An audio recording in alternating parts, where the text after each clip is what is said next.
o dia começa cedo para Hebe Maria. O sol ainda se espalha tímido pela cidade de Goiás quando ela sai de casa. O caminho até a Casa Coralinas é um trajeto que ela já percorreu tantas vezes, mas nunca sem lembranças. Enquanto segue seu percurso, o barulho dos portões se abrindo e das vassouras varrendo as calçadas a acompanha. Nas ruas, cumprimenta rostos conhecidos, vizinhas que estendem roupas no varal, senhores que se reúnem nas portas de casa para trocar as primeiras conversas do dia. Ao se aproximar do bairro Setor Rio Vermelho, o cenário se transforma um pouco. Ali, a cidade dá lugar a ruas que carregam marcas de abandono, terrenos baldios e calçadas irregulares. Mas é também ali que pulsa um outro tipo de vida, menos protegida pelos monumentos do centro, mas cheias de histórias de resistência. No meio desse bairro surge a Casa Coralinas, sede da Associação Mulheres Coralinas. O prédio, com sua estrutura de tijolos à vista e grandes janelas de vidro, reflete a luz dourada da manhã. No portão, flores se espalham pelo jardim improvisado, e uma bandeira colorida tremula discretamente ao vento, sinalizando o compromisso da associação com a diversidade e a inclusão. Sentada no canteiro de pedra em frente à casa, Hebe passa os dedos pela placa fixada na entrada, relembrando o que foi preciso para que aquele espaço existisse. O terreno, que um dia já serviu de abrigo para o medo, hoje é um centro de criação, acolhimento e transformação. As mulheres que antes passavam por ali apressadas, desviando o olhar, agora entram com as mãos cheias de tecidos, panelas, pincéis e histórias. Ela respira fundo, absorvendo o silêncio temporário do espaço, que logo se encherá de vozes. Lembra-se dos primeiros encontros, ainda sem uma sede, quando se reuniam onde podiam, costurando sonhos entre linhas e palavras. Recorda as dificuldades de acessar recursos, as negativas digitais, o trabalho dobrado para fazer com que a associação se sustentasse. Mas também pensa nos momentos em que percebeu que tudo valia a pena. Uma mulher que deixou o relacionamento abusivo, outra que aprendeu a bordar e agora tem renda própria, meninas que descobriram na literatura um mundo onde suas vozes importam. O sol sobe mais um pouco, e o calor já começa a tomar conta do dia. Hebe se levanta, ajeita os cabelos e sorri para si mesma. Mais um dia de trabalho começa e a Casa Coralinas, que já foi só um sonho, está ali, firme, de portas abertas para as mulheres que fazem dela um lar.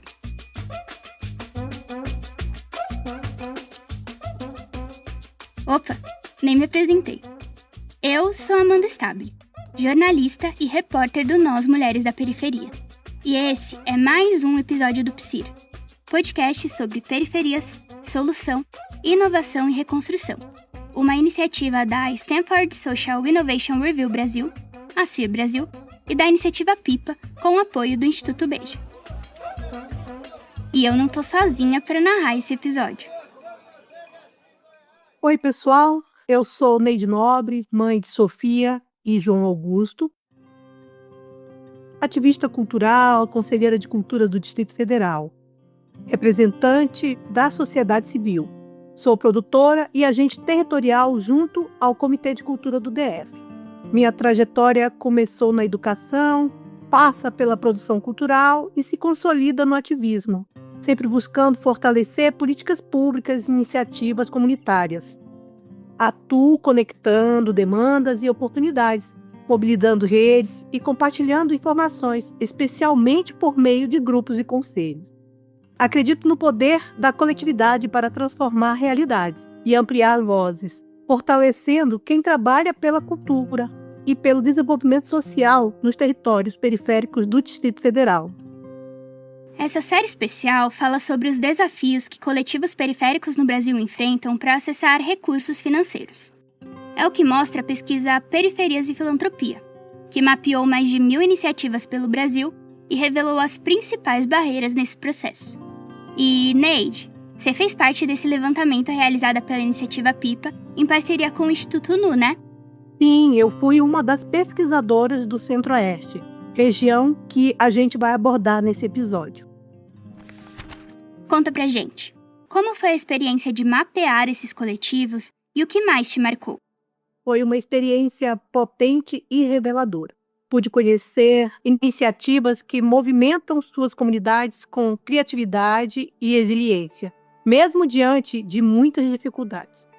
O que mais me marcou foi perceber como esses grupos, especialmente liderados por mulheres negras, criam redes de apoio e fazem entregas concretas, sem contar com financiamento estruturado. Há uma força coletiva impressionante que se sustenta no compartilhamento de conhecimento e na construção de soluções conjuntas. Essa pesquisa reforçou a necessidade de ampliar políticas públicas e mecanismos de financiamento que realmente dialoguem com a realidade desses coletivos. Sua fala se conecta diretamente com a experiência compartilhada por Hebe Maria na Associação Mulheres Coralinas, história que começamos a contar no início do episódio. Ambas destacam a força das organizações comunitárias, especialmente lideradas por mulheres, e como elas se sustentam por meio da coletividade, apesar das dificuldades estruturais, além de apontar a urgência de políticas mais inclusivas e de um reconhecimento maior do impacto transformador desses coletivos nas periferias. Se liga! Sou professora de literatura brasileira aqui da Universidade Estadual de Goiás. Eu terminei meu doutorado em estudos literários pela Universidade Federal de Goiás no ano de 2013. Desde então eu pesquiso a formação do leitor e desenvolvo projetos de extensão abordando exatamente o que é o direito à literatura. Eu também integro a Rede Goiana de Pesquisa em Leitura e Ensino de Poesia e também sou pesquisadora da Relê, da PUC-Rio. Fui uma das pessoas que elaborou o projeto Mulheres Coralinas. Depois, em 2016, nós criamos a Associação Mulheres Coralinas. E eu ocupei por 2 mandatos o cargo de presidenta e hoje sou a secretária executiva da associação e também responsável para coordenar os projetos da associação. Essa é a Hebe Maria. A Associação Mulheres Coralinas fica no bairro Setor Rio Vermelho, na cidade de Goiás, no estado de Goiás. Sim, o nome da cidade e do estado são iguais. A organização carrega no nome uma bela homenagem à poetisa Cora Coralina, que nasceu ali em 1889. E, para entender as periferias do município, é preciso considerar a divisão histórica entre o centro tombado, que recebe investimentos para preservação, e os bairros periféricos, que enfrentam estigmatização e falta de estrutura. Goiás, antes chamada de Vila Boas de Goiás, foi a capital do estado até 1937, quando Goiânia assumiu esse papel dentro de um projeto modernizador. Com isso, a cidade passou a ser valorizada pelo seu patrimônio histórico, mas, ao mesmo tempo, as desigualdades aumentaram. O centro tombado recebe recursos, enquanto os bairros periféricos seguem com pouca estrutura e serviços. Periferia no interior segue uma outra lógica, né? Tudo que não está no centro ou no seu entorno acaba se tornando periférico, né? Por isso, um bairro como o nosso, onde a nossa casa está situada, que é o setor Rio Vermelho, ele sofre com o estigma de não ser o centro, embora seja um grande bairro e esteja a apenas 10 minutos do centro histórico. Como bairro periférico, ele sofre a ausência de políticas de acessibilidade. As ruas, por exemplo, são muito estreitas e por isso não passa o coletivo. A gente também padece de ausência de serviço de limpeza e iluminação. Não temos equipamentos culturais, por isso a importância da casa nesse espaço. Não temos nenhum equipamento de saúde. A cidade como um todo, a cidade de Goiás, ela sobrevive do turismo e possui baixa arrecadação. O centro histórico, ele é tombado pelo patrimônio mundial e ele sempre recebe recursos para a manutenção dos seus monumentos históricos e das moradias. Mas os bairros que estão fora desse perímetro ainda padecem de falta de saneamento básico e de outros cuidados. Mas em 2020, a chegada da Associação Casa Coralinas trouxe uma nova energia para o bairro. Antes, o terreno estava abandonado, o que desvalorizava a região e desestimulava a ocupação das casas próximas. Com a movimentação gerada pela associação, o cenário começou a mudar. Novas construções surgiram, a circulação de pessoas aumentou e o bairro começou a ser visto de outra maneira. Aos poucos, o território estava sendo ressignificado. O bairro também ainda é considerado de maior índice de violência doméstica. Não temos pesquisas que comprovem nosso impacto nesse sentido, mas a gente acredita que estamos ajudando a mudar essa realidade também. A associação reúne artesãs que trabalham com bordado, cerâmica, gastronomia e encadernação. Mas o que elas fazem vai muito além do artesanato. Hoje conta com uma média de 65 associadas. A missão é valorizar os saberes das mãos, fortalecer meninas e mulheres e espalhar a literatura. A sede da organização é o espaço de formação e cultura. Lá acontecem atividades que aproximam as mulheres da obra de Cora Coralina e de outras escritoras que marcaram a literatura e o feminismo. A associação também fomenta a rede de apoio entre mulheres e se conecta a outros coletivos e iniciativas do poder público que compartilham a luta pela igualdade de gênero. Além disso, a atuação das mulheres coralinas tem um compromisso político e comunitário. Defende pautas étnico-raciais, ambientais e de proteção a grupos historicamente marginalizados. E tudo isso parte de um princípio simples, mas poderoso. A força da comunidade pode transformar realidades. Atualmente nós temos 3 projetos que são realizados em parceria com o Ministério Público do Trabalho de Goiás. O primeiro projeto se chama Cozinhando com as Coralinas. Ele é um projeto de formação em gastronomia, ao mesmo tempo que também a gente faz um letramento literário, que atende mulheres de outros municípios do estado e do Distrito Federal. Essas mulheres, elas passam 4 dias aqui na cidade de Goiás, fazendo uma vivência com atividades que somam 30 horas. Este projeto nasceu em 2023 e de lá para cá nós já atendemos mais de 22 municípios diferentes, capacitando mais de 300 mulheres. Esse projeto está dentro de um outro grande projeto do Ministério Público do Trabalho que se chama Mais Um Sem Dor, que é voltado para a capacitação de pessoas em situação de vulnerabilidade socioeconômica e encaminhamento para o mercado formal de trabalho. O projeto É de Meninas que se torna Coralina atende meninas de 14 a 18 anos, oferecendo oficinas de capacitação nos saberes das mãos desenvolvidos pelas mulheres coralinas. Além da formação, área de leitura literária, cada turma participa do projeto por 6 meses e recebe uma bolsa de apoio. Atualmente, o projeto está em sua 2ª edição. Já o projeto Saberes das Mãos, Narrativas do Afeto, recolhe e registra as histórias das mulheres que integram a associação, compondo livros que preservam não apenas um saber específico, como bordado, gastronomia ou cerâmica, mas também as trajetórias de vida das participantes. Até o momento, 2 volumes foram publicados. O primeiro com relatos de mulheres da gastronomia e o segundo com mulheres da cerâmica. O terceiro volume, atualmente em produção, será dedicado às mulheres do bordado. Nós desenvolvemos também na casa, esse é um trabalho ele nasceu como um projeto de extensão que eu desenvolvia dentro da Universidade Estadual de Goiás e hoje ele já segue independente da universidade, que é um projeto que se chama Vozes Coralinas. Nós temos 15 integrantes que se dedicam à leitura dos poemas. Então essa vocalização que nós fazemos, ela prioriza a obra de Cora, mas também de Leodegar e outras autoras que achamos importante. E a tônica é uma leitura performática tomando o livro como um objeto cênico, como um objeto de poder que essas mulheres empunham, não só para ser uma forma de apoio para a memória, mas também para que elas se sintam empoderadas de estarem com o livro nas mãos, né?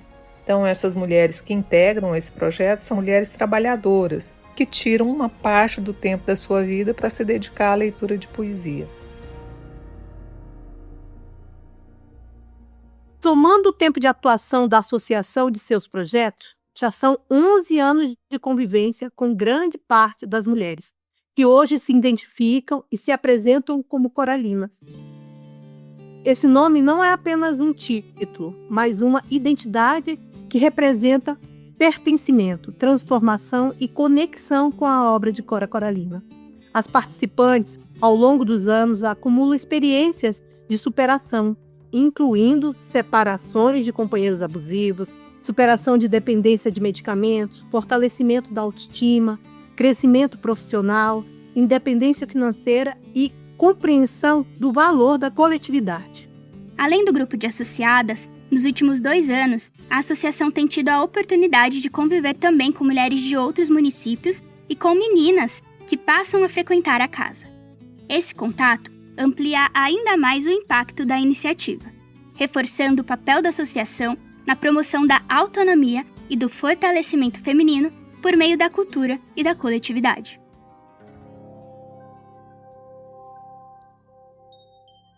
Daqui a pouco a gente já volta para falar mais sobre o trabalho incrível da Hebe na Associação Mulheres Coralinas. Mas antes, bora dar uma olhada em alguns dados que ajudam a entender melhor as histórias que ela compartilhou? São dados da pesquisa Periferias e Filantropia. A Hebe falou sobre como a chegada da Associação Mulheres Coralinas ajudou a transformar o bairro Setor Rio Vermelho, trazendo novas oportunidades e ressignificando o território.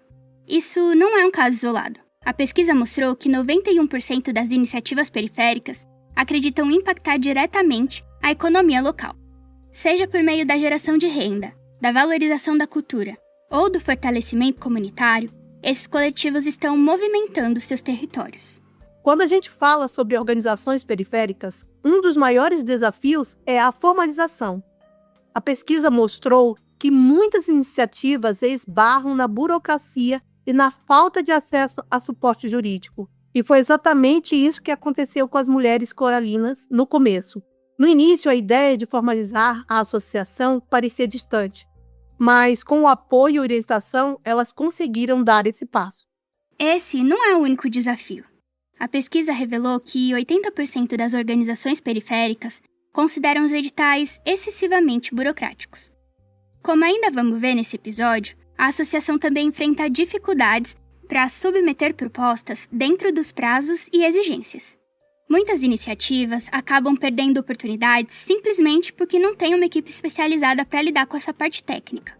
Outro lado importante, 56,5% das organizações afirmam que a prestação de contas é um problema. No caso das mulheres coralinas, muitas das integrantes não conseguem emitir nota fiscal, o que dificulta o recebimento de recursos de determinados editais. E olha só, a maioria dos financiamentos que chegam até essas organizações são pontuais, ou seja, não garantem continuidade. A pesquisa apontou que a falta de previsibilidade financeira afeta diretamente o planejamento e a expansão das iniciativas. Apesar de tudo isso, o impacto dessas organizações é gigante. E o mais impressionante é que tudo isso acontece mesmo com estruturas super precárias. 92% das iniciativas periféricas não têm funcionários contratados via CLT e funcionam principalmente com voluntários e microempreendedores individuais, os MEIs. Com as mulheres coralinas não é diferente.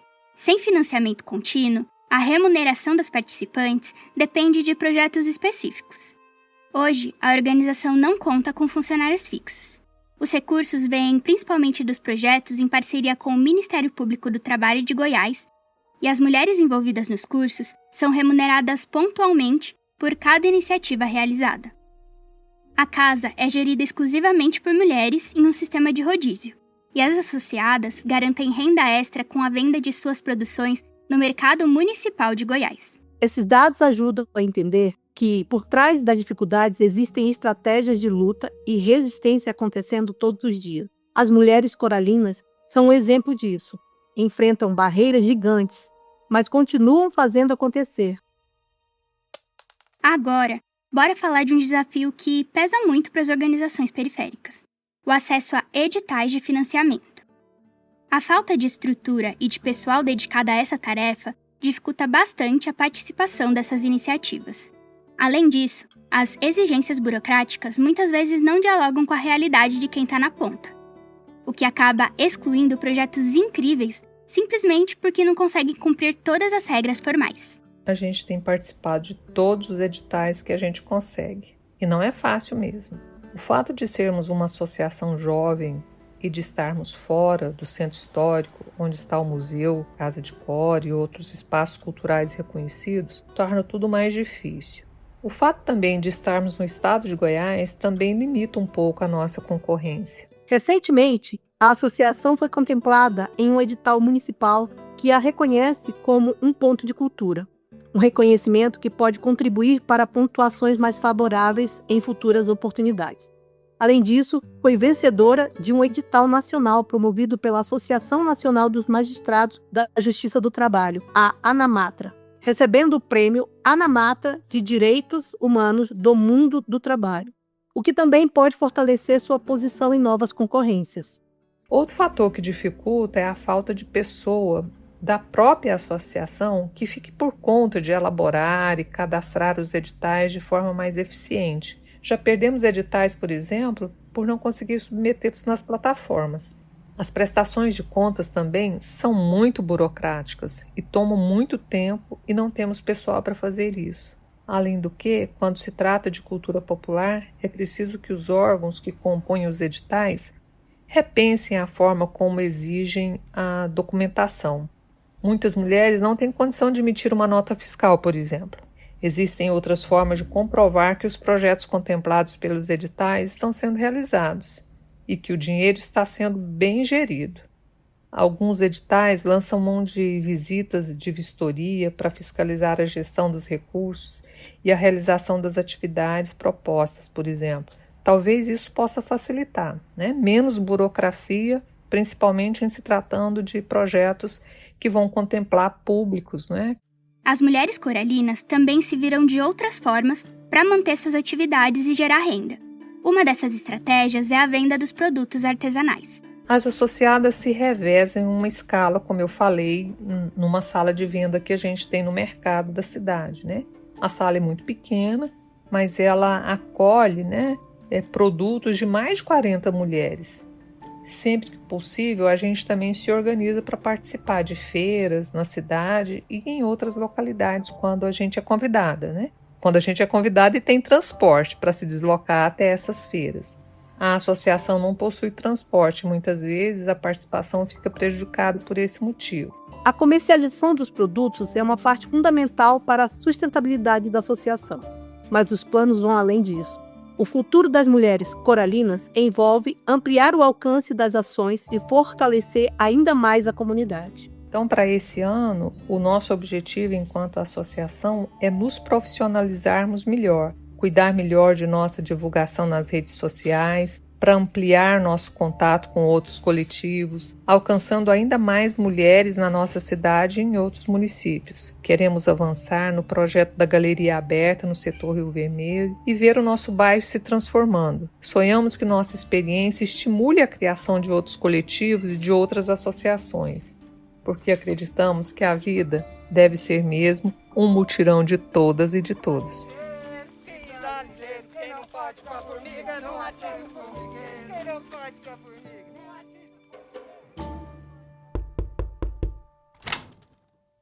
Olá, eu sou a Carolina Martinez, diretora-geral da Stanford Social Innovation Review Brasil, uma publicação que é referência mundial em inovação social e que busca democratizar o acesso ao conhecimento. Junto com a iniciativa PIPA, idealizamos esse podcast, porque mesmo atuando de formas diferentes, temos entre nossos objetivos superar desafios sociais através da inovação. Estou aqui para reforçar a importância de olharmos para soluções criadas nas periferias, como as mulheres coralinas, e também como podemos juntos chamar a atenção da filantropia e do investimento social privado para o financiamento dessas iniciativas. A pesquisa reforça que as periferias têm respostas, mas precisam de apoio e recursos. Esse episódio conta a incrível história e atuação das coralinas e retrata bem um princípio simples, mas poderoso. A força da comunidade pode transformar realidades. Aproveito para agradecer à Iniciativa PIPA pela parceria, ao Instituto Beija, que apoiou a realização dessa temporada, e ao nós, Mulheres da Periferia, pela produção. Se você chegou até aqui, além de ouvinte, seja um disseminador dessas vozes e iniciativas. Vamos juntos?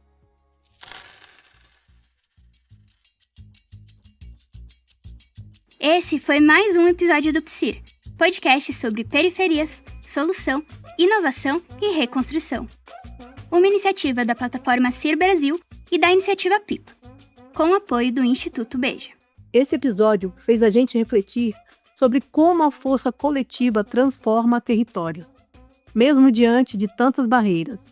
As experiências que ouvimos aqui mostraram que as periferias não é só sobre resistir, é sobre criar, inovar e fortalecer redes que fazem a diferença.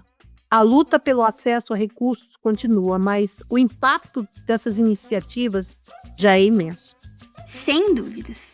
Muito obrigada a quem nos escutou até aqui e obrigada a você, Neide, por ter aceitado narrar esse episódio com a gente e compartilhar um pouquinho da sua experiência. Eu que agradeço, Amanda.